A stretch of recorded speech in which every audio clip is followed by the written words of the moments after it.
Hi everyone, so got a new vlog because I've got so much to talk about with you, so let's just get into it.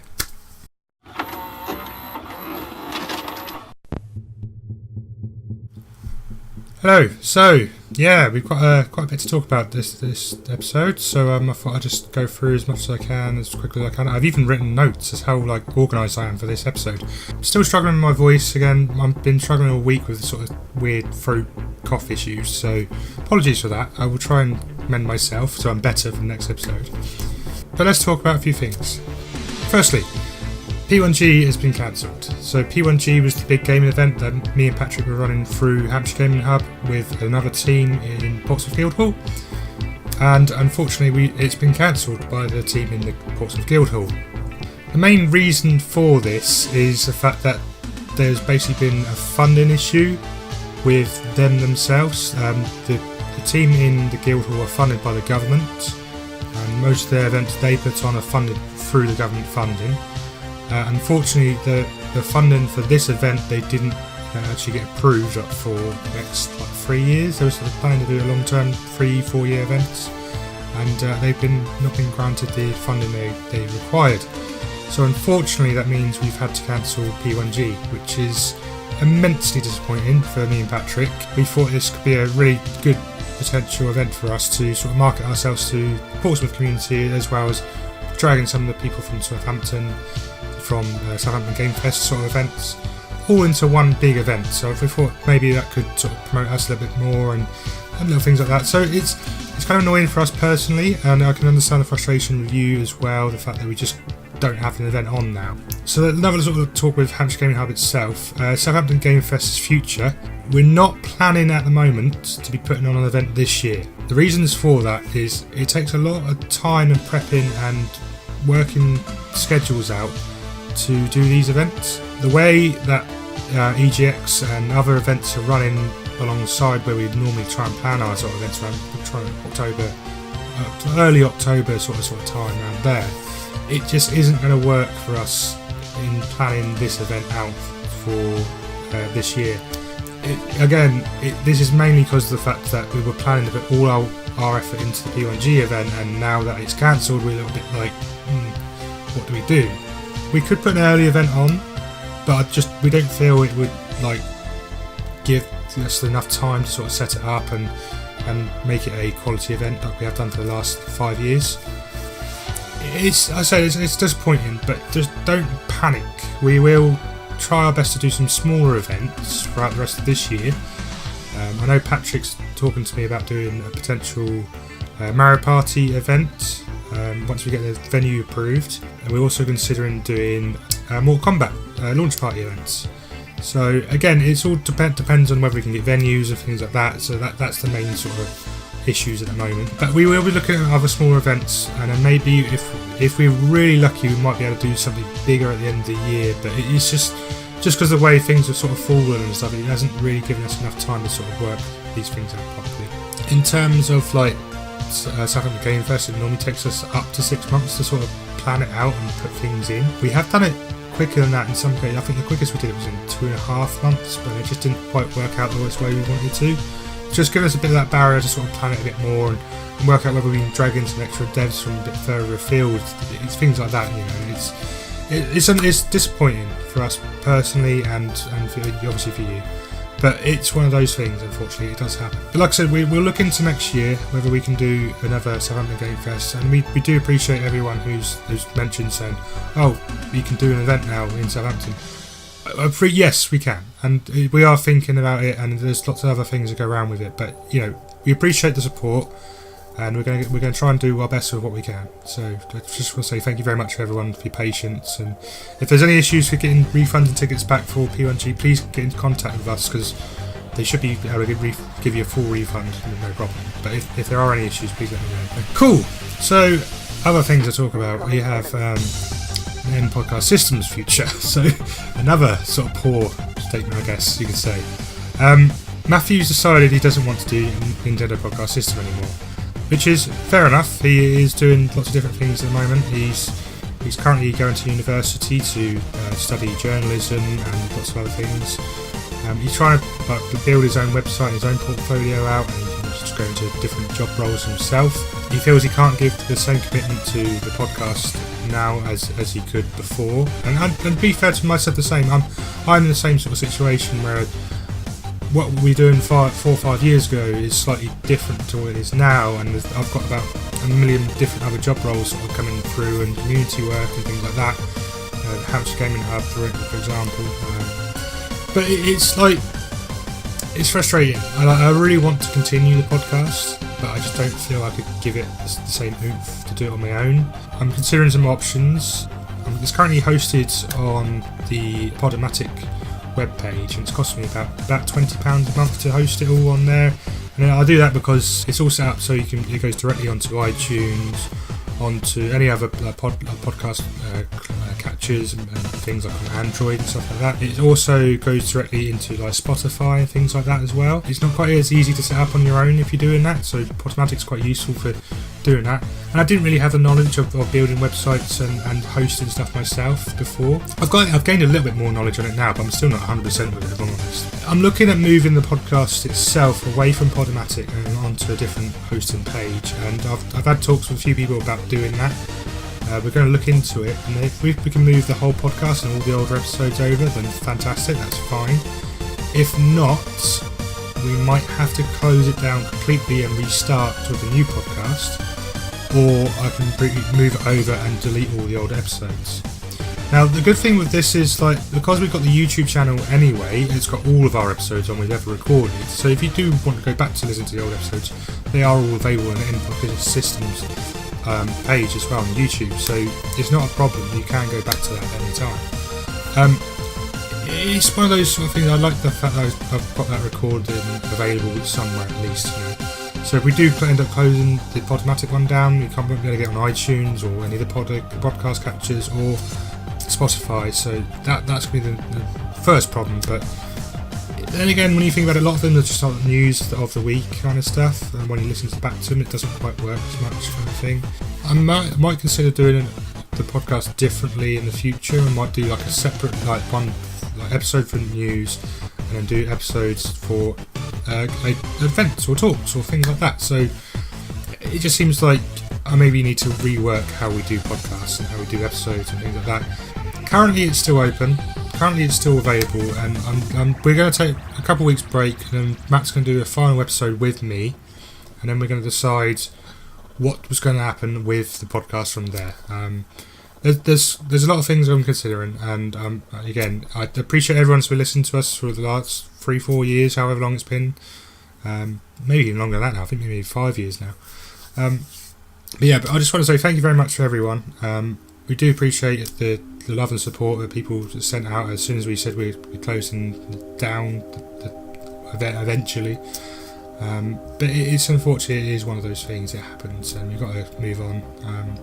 But that makes us move on to better things, and we can use that as a sort of way, something to build on portfolios and CVs, and say, look, we've done this in the past. I've done a podcast for 4 years. I've hosted podcasts for 4 years.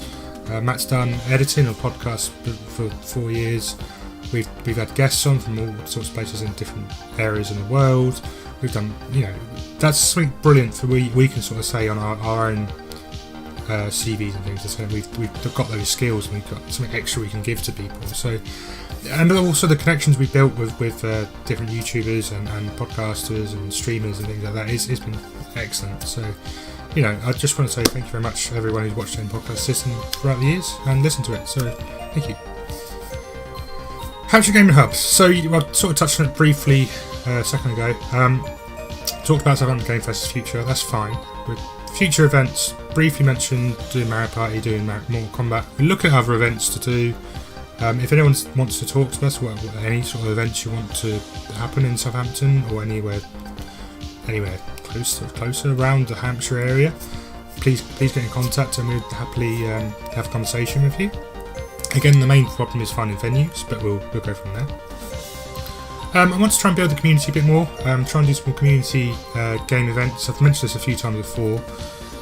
It's just quite difficult to sort of start it up, especially when I'm basically working full time as it is anyway. I'm only free to do this the evenings and stuff like that. So yeah, it's one of those. It's like, it's nice to have this sort of community feel to the gaming events and gaming like Facebook pages and groups and stuff like that. It's keeping it all together is such a nightmare. I'm just trying to work out the best way to sort of keep everyone together, keep everyone informed, keep posting stuff on there so people keep seeing stuff.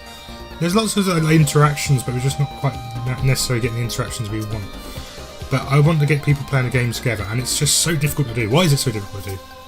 Because I might just sort of start doing some Monster Hunter events, start doing some Mario Kart events, things like that, just to sort of start and build that up again. So you might be seeing a few more things like that in the future. Like I said, we're looking at other events, we're looking at other things, and Patrick's definitely working really hard.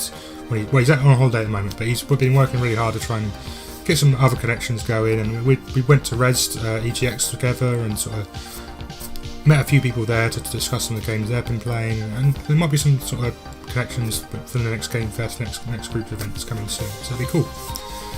Yeah, so now I've been invited to join another community as a media and community manager sort of idea thing, I guess. Nintendo Village. So Gary was very nice to give us a free ticket to Rezzed for the whole weekend. Thank you very much, Gary, for that. Appreciate it. From that, he's asked me to join him as a basic community ambassador and social media and stuff like that, because apparently I know everyone. I don't know everyone. I know a lot of people, but I don't know everyone. But I've got some good connections, and so is Patrick as well. So we know a lot of people who know other people and stuff like that. So it does seem to work. But it's building that community, building that sort of connections. It's quite useful for these sort of job roles. What I'm actually going to be doing with Nintendo Village, I'm not 100% sure at the moment. So it's still very early days. But I thought I'd just sort of announce that in an official video to just sort of let you know that I'll be involved in them. I've already been doing the Goomba. Pirate Goomba shorts with Gary on Twitter, so that's been quite cool to do those little things. I've only done 2 or 3. I've sent some more audio over recently, but unfortunately we just didn't have enough time to make it work with the Nindies that recently was in the last direct.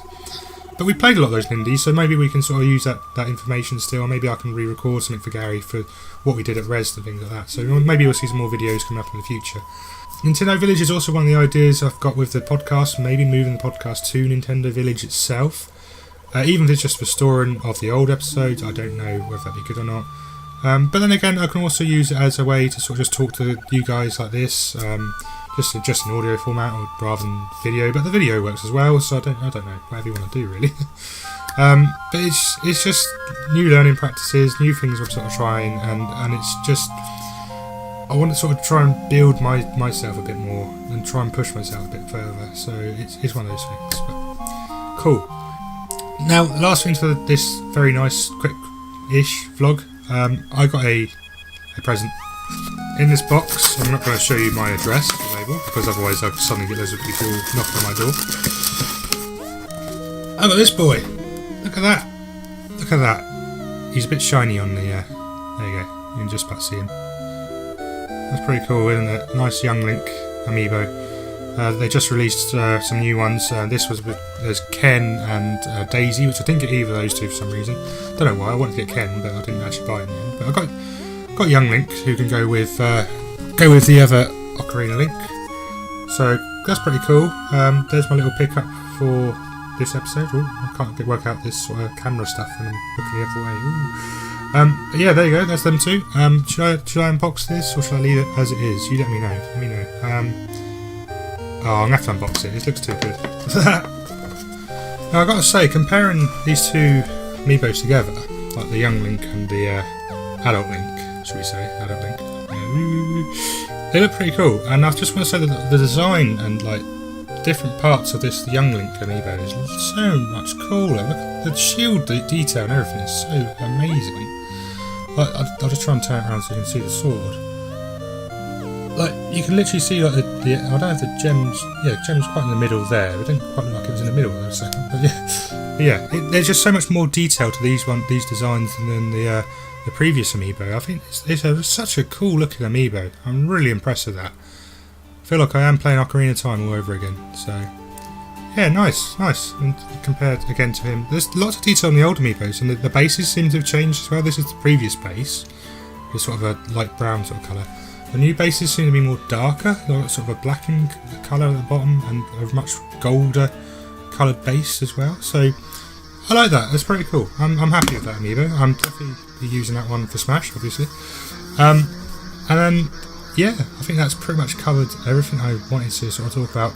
I will be doing a few EGX Rezzed update videos in the next coming days or so, and I've also got more Deltarune, because I started the whole series of playing Deltarune. I've got 3 episodes up already, so go back and check all those out first before going through the others, otherwise it'd be a bit silly. And other than that, I think there's a few other videos as well, actually, saying that. If you check out the Animal Crossing video I put up, there's a couple of live streams I was testing, because I'm now working on Streamlabs OBS rather than normal OBS, and it seems to work okay. But I just need to sort of work out a few connections. I've not got a wired connection up here for my internet, which is the most annoying thing. But if I can get a wired connection, maybe I can get this to work a little bit better. But I think the main problem is I need a new computer, and this one's the laptop's great. I've done really well out of it, but it's just not a streaming device. It's not very good at that. So that will do that. We'll get a new computer and we'll try some streaming. Okay, cool. Other games I've been playing briefly. Final Fantasy VII I picked up on the Switch. I've played so much of that in the last few days. I've got as far as Rocket Town on the first disc, so it's pretty decently far if you've played the game before. I liked the new features, that there's like a triple speed feature that helps you sort of just go through the game at triple speed. It doesn't work in every area, but most areas through the game. It's great to see the FMVs in the game as well, and you can of course record video from the game and put that direct on Twitter, which I've been doing lots of those FMVs, have been going straight onto Twitter from me. And I just love that game. It's one of the best RPGs I think there's ever been made, personally. It's definitely aged a little bit now. It looks a little bit dated, but it does still stand up in terms of gameplay and story-wise. It's fantastic. So give it a go. Tetris 99 has also got an event on, and that has been pretty cool, pretty good to play through. I've got 350 points so far, and in fact I've got 1 win in 2 seconds at least in that last 2 days. So kind of annoying I didn't get the other wins, but yeah, we're up to 15 wins on Tetris now. That's so cool, so difficult. Lots of people still saying they're struggling with it, but I seem to be flying through it with no problem, so I don't know what's going on there. So did a few vlogs while I was at EGX Rezzed, only from the hotel room, didn't really do a lot else when I was there. A lot of the guys have got their own videos and stuff, so you can check out Gary on Nintendo Village. He's got those little videos and stuff he was doing when I was there. Gary Gatcho, I believe, as well. Paul Lloyd did some videos as well with Barry from Nintendo. What used to be Nintendo Impact Gaming, it's now Impact Game Station. So go check those videos out. I will leave some links in the description if I remember. If I don't remember, give me a nudge on the comments. And I think you should go and check out those videos as well. I will do some more follow-ups from EGX Rezzed, and I'll let you know how other games I played and what I enjoyed and what I thought of each. I'll probably do like individual smaller videos with the trailers, so we can talk through them and what I thought and what I'd like to see in the future from them. Other than that, I think I'm going to leave it there and say thanks for watching, guys, and hope to see you all again in the next episode of my vlogs. So, cheers, bye bye now.